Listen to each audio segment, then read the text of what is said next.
Hello everyone, welcome to this week Aspen Plus tutorial videos. I think it's been quite a while since my last video. I think my last video was about a month ago. So for this week video, I plan to do a quick simulation on how to specify a non-conventional component in Aspen Plus. And specifically, we will try to input a non-conventional component, which is coal, in our simulation. And for your information, coal, unlike the component that are available in the data banks, coal are not available in the data banks, by the way, but we can input coal as as a non-conventional component in Aspen Plus by specifying their ultimate analysis, approximate analysis, as well as sulfur analysis. And from that information, we can get based on a certain correlation available in Aspen Plus, we might be able to obtain properties such as heat of combustion, density, enthalpy, as well, and many things. So let's begin. Okay, as you can see here, this is our Aspen Plus design problem. And for your information, this process shown in this box are a hypothetical process but the component which is a coal and their properties are all taken from the experimental data from literatures. The only thing that are not real here is just the process itself. So basically, in this process, we have a solid coal taken from Illinois 6. Basically, this is a type of coal. I will show you the literature later on, but this coal with initial temperature of 30 degrees Celsius and 1 bar will be split into two streams.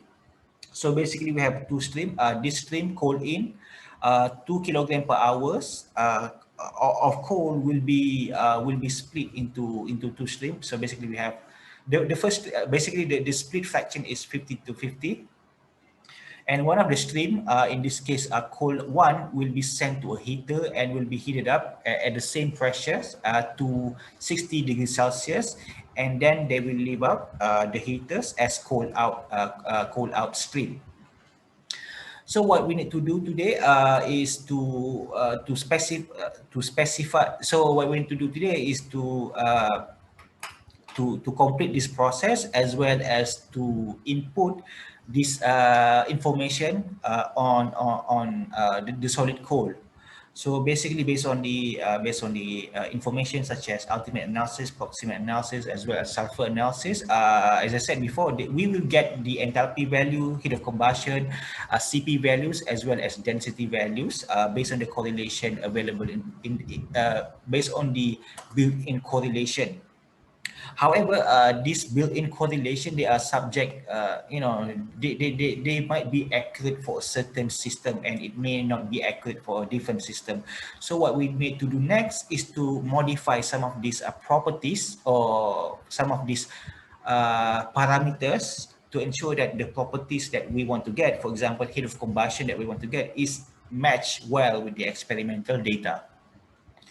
Other important information is we will use solid property method, and as I mentioned many times before, coal will be assigned as a non-conventional component, and we will not have any particle such distribution for coal, and the split fraction is 50-50 by mass. That's pretty much it. So one more thing before we begin, we need to modify these non-conventional properties and parameters to ensure that the values similar to those available in table 1. So what is table 1? I'll show it to you now. So basically, these are table 1. This table 1 shows a proximate analysis where we have a moisture content, fixed carbon, volatile matter, and then ash. And the total summation of all of this, excluding moisture, is 100%. And then we also have an ultimate analysis, which contain ash, carbon, basically element of carbon, element of hydrogen, element of nitrogen, sulfur, oxygen. And the summation of all of this is 100%. And then the density is 1720 kilogram per meter cube. Calorific values, basically, you can consider this as a heat of combustion. It's around 16.8 megajoule per kilogram. And all of this information are taken from these two literatures, which is by Yuan et al. Most of it, and meanwhile the density values is by Mabuza et al. From these literatures. I know the coal the coal type and the coal used for these two different papers will be different, but based on my analysis, they are not so much difference in terms of their proximate and ultimate analysis. Therefore, I would assume that the density the density of coal from this first paper, even though they are not mentioned, might be more or less the same with the one reported by this Mabuza et al. So what we need to do is we need to input this information in Aspen class, and then based on the correlation that we select, we will get the density values, we will get calorific values, we also will get heat capacity values as well as enthalpy values. So before I begin with the simulation, I just want to talk a little bit about code processing in Aspen Plus. The first thing that you need to understand here is, as I said, coal a component like biomass and all that kind of stuff are complicated, are complex molecules or a component with a variety of with a lot of different elements, and even the coal component, right? They can be different from different locations. For example, maybe coal in China is different from coal in Malaysia, and also coal from Texas, for example. So unlike water, right? Water or air, if you inhale air in Malaysia, okay, their properties is more or less the same. Their molecular weight, their density is more or less the same with the air you breathe in the United States. However, coal, okay, as I said, they are complex molecules, and they are no molecular weight. Maybe they are, but there are no molecular formulas. Maybe they are, but oftentimes people just describe coal by their component attributes. So when we talk about coal processing in industries, or in this case in our simulation, right, we have to understand the properties that we requires, okay, in Aspen Plus. It boils down to the process. The coal boils down to the processing of coal itself, like what are the coal are being used for, and as you can see from these images, right, in most cases coal are used as a fuel element. You heat it up, you burn it, okay, the energy from the burning will be used to heat up water and turn it into steams, and then to turn on your steam turbine to generate electricity. Another example here on your right side, coal are being used in the gasifier to create a syngas, and then you do some water gas shift reaction, you remove CO2 H2S, and then we do some syngas conversion. We put it in the reactors under certain conditions, certain catalysts. You can get methanol, acetic acid, acetic anhydride, things like that. So basically, in this process, coal are being used. Basically, this process is called coal to liquid processing. But either way, you can see that coal are still being heated up. Solid coal is being processed into something else. So obviously, you can see for the first, if you focus on the coal part, right? Coal are being heated up to a certain temperature. So in that case, the information regarding the heat capacity is definitely important. Density might also be important as well, because it affects the flow rates of the solid process, the coal processing.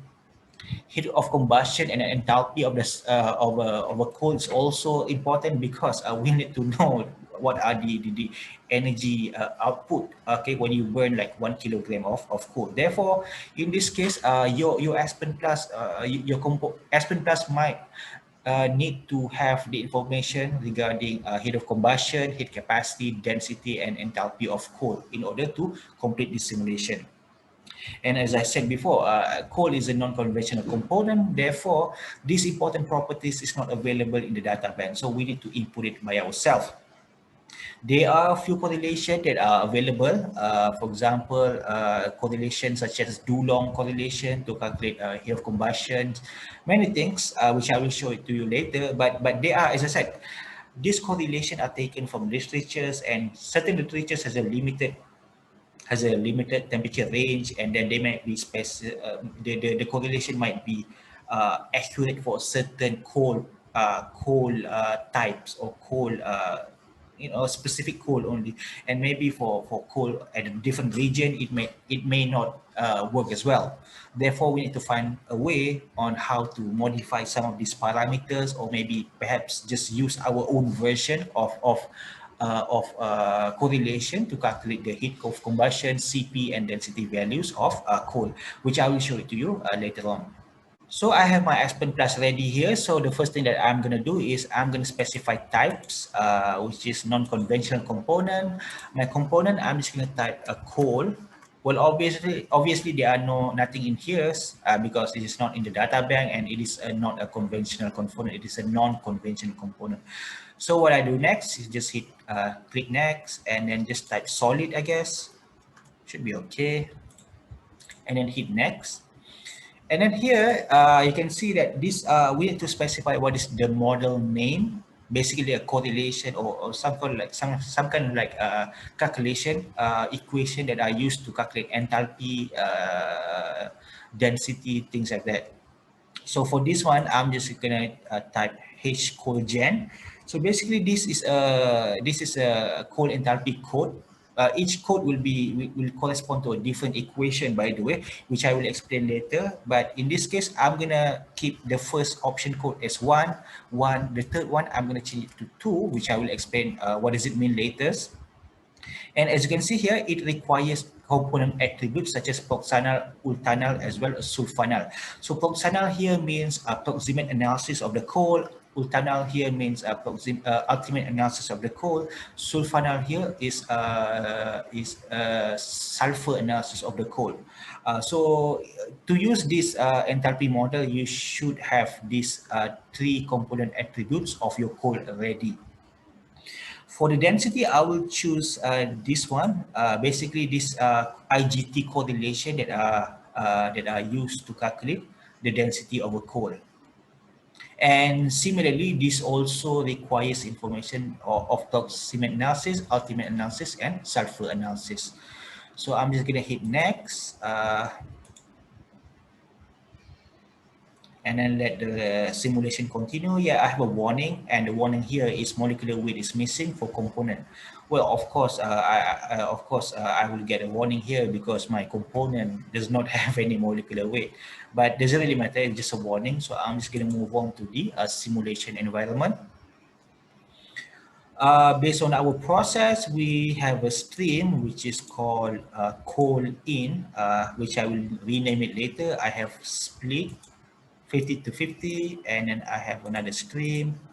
It will split into 2 streams, and then another stream will be heated to 60 degrees Celsius. So just connect everything.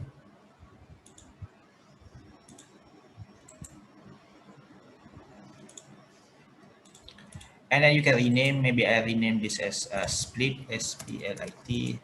This one I type heater.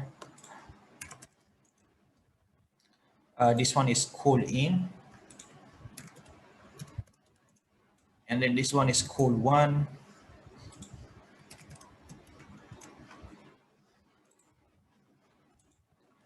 Coal 2. And then here is coal out. So maybe arrange it a bit so that it looks nice. Just do whatever you want. I'm gonna align it a bit so that it looks well organized. Align. Oh, it doesn't work. Okay, should be fine. So I have my process ready here. But before I move on, I just need to modify my setup. go to setup, and then go to specification. Stream class need to be changed into this. Basically, this stream class tells you that your process stream contain a conventional component, CI solid component, as well as a non-conventional component, but the non-conventional component does not have any particle size distribution. That's what it means. So next, before I continue, I just want to explain this proximate analysis, ultimate analysis, and all of the option codes for the enthalpy model. So most of this information I took from this paper. It's a very interesting paper, by the way, and then from Wikipedia, of course. There's nothing else to talk. Actually, there's nothing important to talk about, but basically component attributes means that you specify the component in terms of one or more set of identifiable constitute. In this case, we have in Aspen Plus, they mentioned proxanal, altanal, and sulfanal. Proxanal is basically a proximate analysis, which you can, to characterize material by proximate analysis, ultimate analysis, and sulfur analysis. It's pretty easy and straightforward. They have equipment in the lab, so it's not really a problem. So proximate analysis basically a moisture, fixed carbon, volatile matter, and then ash. Ultimate analysis, carbon, hydrogen, oxygen, nitrogen, chlorine, sulfur, and ash.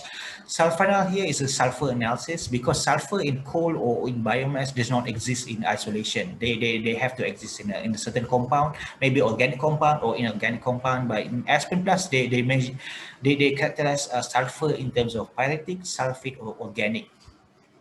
Now, if you go down here, we have inorganic sulfur. So pyrite here is basically inorganic sulfur. It's a mineral pyrite. Basically, it's a iron sulfur, I think. I don't know, but these are one of the most abundant sulfide minerals. You can see we have a sulfur here, and then it is it form a compound with ferrum. And then we have a sulfate, basically it's a polyatomic anion with empirical formula SO2 minus. So it can be a barium sulfide, calcium sulfate, dihydrate, calcium sulfate, and as well as ferrum-based sulfate, among others. That's these two, pyrite and sulfide, are considered as inorganic sulfur. Organic sulfur, it can be in the form of aromatic or heterocyclic component with sulfur on it. For example, here these are several example of heterocyclic or aromatic sulfur compound, where we have a thiophene, benzothiophene, dibenzothiophene. All of these were taken from these papers. Yeah, I recommend you to have a look at it if you want. But basically, you need to have all of this information ready to be input in Aspen Plus.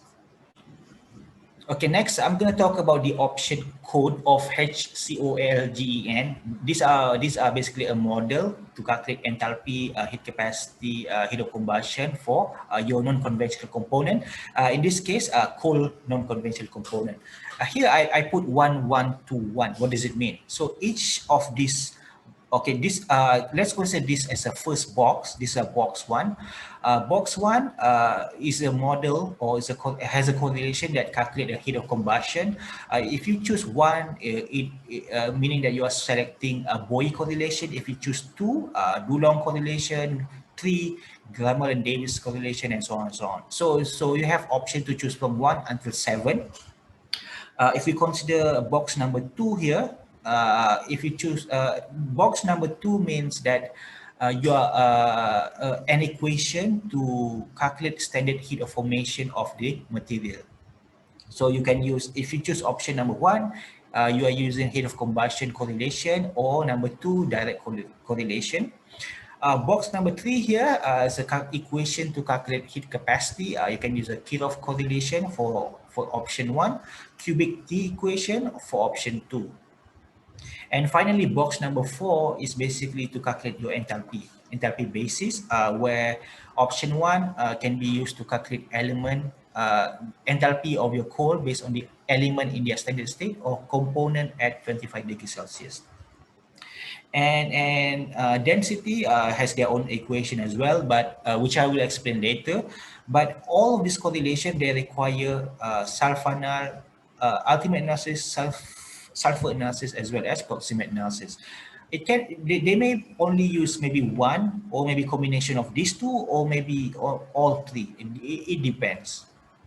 So as you can see here, these are equation used to calculate heat of combustion. As I said, you have 7 options, from Boyle correlation, Dulong correlation, Grammel and Davis, and all the way to a revised IGT correlation. Just to show you, just to give you an idea what the equation looks like. These are example of a Boyle correlation, where you have this long complex equation having its own parameters, A1, A2, all the way to A6.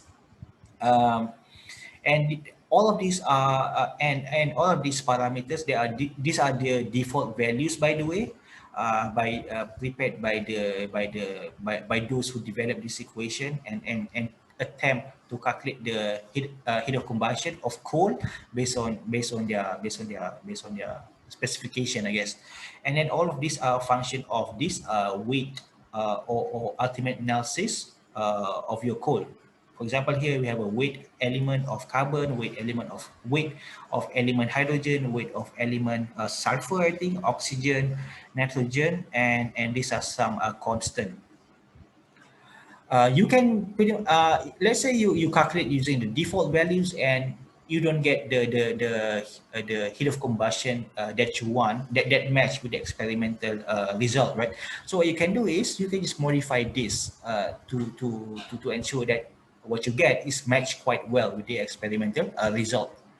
And these are another example of equation used to calculate heat capacity. In this case, it's a cubic temperature equation, if I'm not mistaken. I cannot really see because the screen, my screen was covered, but the top left of my screen is covered by my videos. So I think this is a cubic temperature equation. Basically, heat capacity is a function of temperatures. A1, 2, 3, 4 are just a default values, just a parameters. And just for your information, these default values are developed by Gomez, Guy, and Taylor back in 1965. So these default values are taken from data based on their experimental result from 3 lignites and subbituminous coal, and they conduct experiment from 32.7 degrees Celsius all the way to 177 degrees Celsius. And then the CP, the calculated CP values based on this equation is in cal per gram per degree Celsius using T in degree Celsius. Now, as I said before, okay, these default values were developed based on Gomez, Guy, and Taylor, right? And then they are used from 3 lignites and subbituminous coal, maybe from a certain region. And the calculation is from 32.7 all the way to 176.8. Now you can see that heat capacity at the temperature region, maybe out of this temperature region, may not be accurate. So that's why that's the only concern with using the default values, is that they may not be accurate if we are talking about temperature range outside of this temperature range. But don't worry, we can modify this in Aspen Plus. There's no issue with it. And finally, these are density calculation. I'm choosing DHCOAL IGT. Basically, it's based on IGT equation developed back in 1976. And you can use your own parameter or use better correlation if there is any. And as you can see here, the equation is pretty ugly, and they have their own default values, which you can use or which you can modify depending on the situation, depending on your preferences. Okay, coming back to our simulation, I think what I'm going to do next is just, hit next. It will redirect me to the stream, to the feed stream. I don't have anything on the mix tab, so I just leave it empty. I go to the non-conventional solid tab. Temperature of the stream is 30 degrees Celsius, 1 bar, mass flow rate of 2 kilogram. Now, as you can see here, after you finish completing all of this, component attributes tab, I guess, is activated, so you have to fill it in. So here you have to specify proximate analysis, ultimate analysis, as well as a sulfur analysis of your code. It's not that difficult. You just need to input all of this in the Aspen Plus. Okay, based on the table, I don't have any moisture. My fixed carbon is 49.72. Volatile matter is 39.37. Ash is 10.91. Now, one of the rule when inputting all of this information, fixed carbon plus volatile matter plus ash must be equal to 100. Let's say you put moisture 5%, right? So the entire thing become 105%. But in this case, you need to make sure that fixed carbon, volatile matter, and ash, the summation of it is equal to 100%. If you put moisture, for example, you put 5, it's fine as long as these three are 500. These three are 100. Sorry. I just put it 0. And then you click this tab, choose ultimate analysis. Now, ash in the proximate analysis must be equal to ash in the ultimate analysis. So should be have the same number, 10.91. Carbon is 71.72. Hydrogen is 5.06. Nitrogen is 1.41. Chlorine is 0. Sulfur is 2.82. And oxygen is 8.08. Now it's done. And finally, you have to input sulfur analysis. And as I said, the sulfur analysis are divided into three categories: pyritic, sulfate, and organic. Unfortunately, I don't know what is how many percent of the sulfur element exists in pyritic, sulfate, or organic. So what I will do is I'm just gonna randomly put numbers. I'm not saying randomly put numbers, but I'm just gonna assume that all of the sulfur exists as a pyritic element. So 2.82. In this case, right, the sulfur in the ultimate analysis must be equal to this, the summation of the sulfur in all of this. Let's say, for example, sulfate is, let's say this one is 2, right? This one is 0.8, this one is 0.02. So the summation of all these three should be equal to 2.82 and should be also equal to the sulfur in the ultimate analysis, which is 2.82.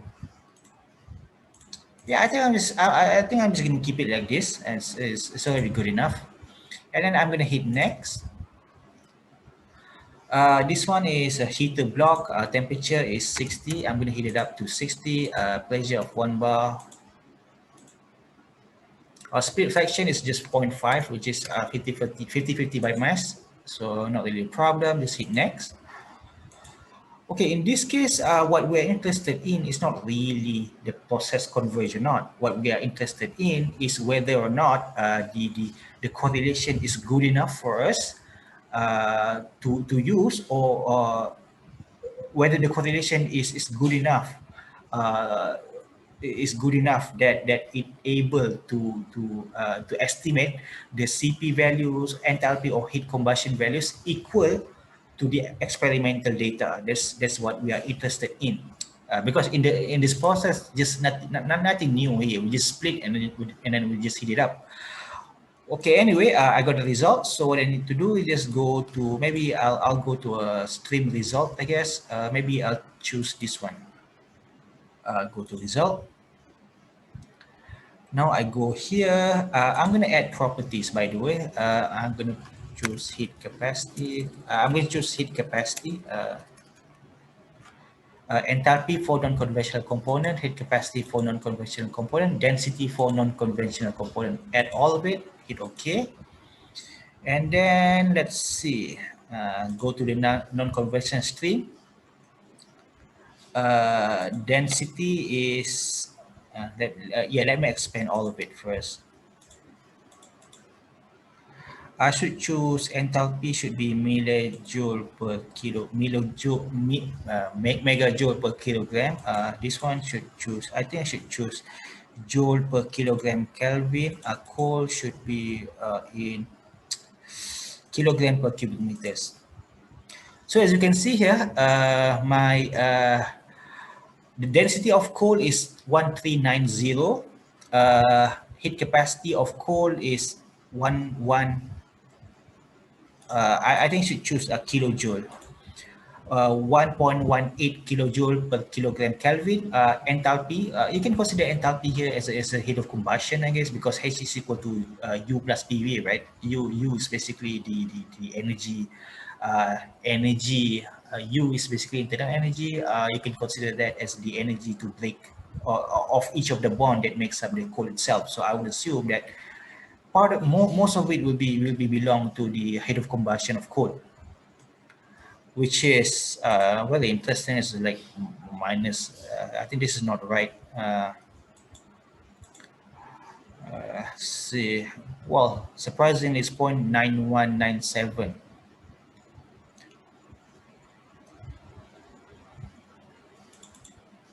How about this? So either way, if you want to check this, by the way, if you want to check, really you want to check this, you can put it in the reactor, and then you just react all of it, and see how much energy is being released to when you want to consume, when 1 kilogram of solid coal is consumed, and then you will get the actual numbers. But I think it should be around this number as well. So I have summarized the calculated property values. As you can see here, the desired one is the one from the experimental result. The density from the experimental result is 1720, but the calculation gave us 1390s. Calorific values, 16.8. I'll get like 0.92. There could be something wrong here. When I input my equation, probably that's the reason why. But I think last time I tried, I got like 11 point something, but doesn't really matter. I will modify the correlation anyway because I want to get 16.8 exactly. And then specific heat is pretty close, 1.27 versus 1.39, but we still can modify the parameters to ensure that all of this stuff are all equal to the experimental result. And I will show it to you how. And by the way, these specific heat capacity are taken from these papers. There are no papers reporting proximate analysis, ultimate analysis, sulfur analysis, along with the density, calorific values, and specific heat. I just try to combine all of this information from different papers. But as I said, different paper may have a slightly different values. But I cannot find a single papers having a single, like having all of this information in one table. I cannot find any. Okay, to modify some of the parameters or to modify the properties, what I need to do is just quite simple. I'm gonna go to the properties,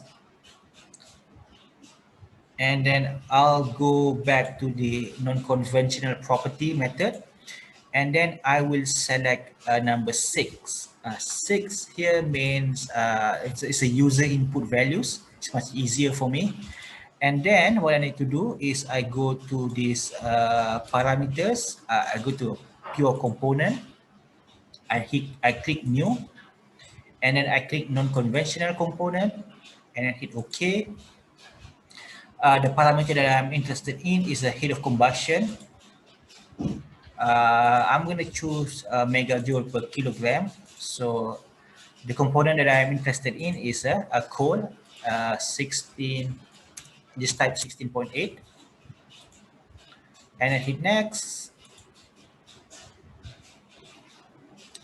And then you can go back to the simulation environment.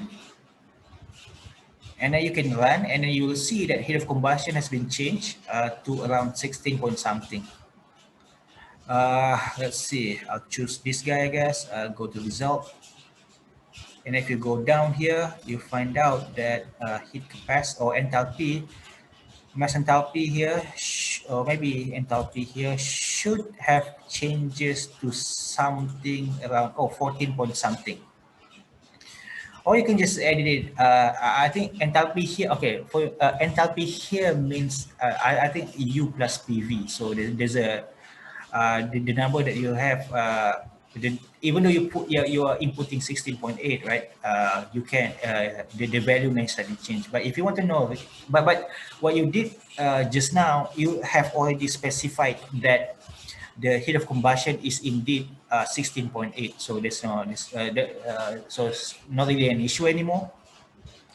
Enthalpy here is not really heat of combustion. It is an enthalpy. So it's U plus PV. So it's a lot of other things that need to be added up. Okay, that's number one. Okay, number two, I will modify the heat capacity values. So you go back to a pure component. You hit new, non-conventional, hit OK. And then to modify density values is very easy. Just go create parameters. Just choose a D night, this one, and then coal. Now because the equation, the IGT equation that calculate this density value has 4 parameters, right? You need to input all 4 parameters. That's why you have 1, 2, 3, 4 empty box here. I'm just gonna put 0.575, 0.1223, negative 0.01715, 0.001077. So basically what I did was I modified the default parameters that calculate the density of coal from the default values into these values. And based on my, I did this, I think a week ago, and it gave me exactly 1.27, no, 1390 kilogram kilogram per cubic meter, but we'll see whether it's correct or not. Okay, run property analysis. Go to simulation. Okay, just run it one more time and see whether I get the correct number or not. So choose result, go down, density. So I get 1.195. Okay, that's interesting. Never mind, it's fine. And lastly, what I'm gonna do is I'm gonna modify the CP values, heat capacity values. So you go back to properties, go to pure component, click new, click non-conventional, hit OK. In this case, you're gonna choose CP2C for coal, and you still need to add 4 parameters because these 4 parameters are in the equation. So 0.23116, 0 here, 8.5, 8.04 E minus 5, and then 0. As I said, I tried this one a week ago. It works. Maybe if I think I changed a bit in term like sulfur analysis. I changed a bit, so maybe that's the reason why the calculation may not be correct anymore. I mean, the parameter that I choose is not give me the correct the exact value, same as the experimental part anymore. But we'll see.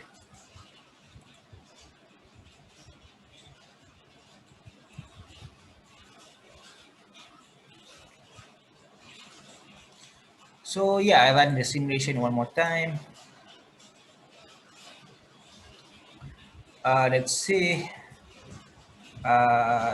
Heat capacity value should be capacity values. Where is it? Maybe it's in here. Okay.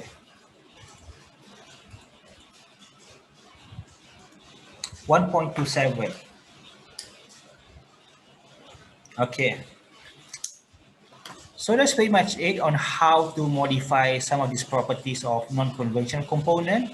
Well, so basically what you need to do is just either uh, specify your own version, your own values, or you just need to modify the parameters. It's up to you. Um, yeah, I think that's pretty much it for the simulation part.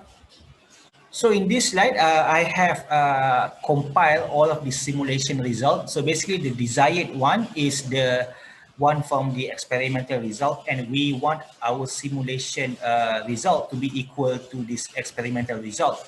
The original one here is the one when we use default values, and the modified one here is when I modify the parameters or add my own values. For example, here I changed the parameters. It it was the density was reduced from 1390 to 1995, 1195. So obviously you need to modify the parameter to get the correct numbers. But the current parameter that I get is not giving me an accurate result.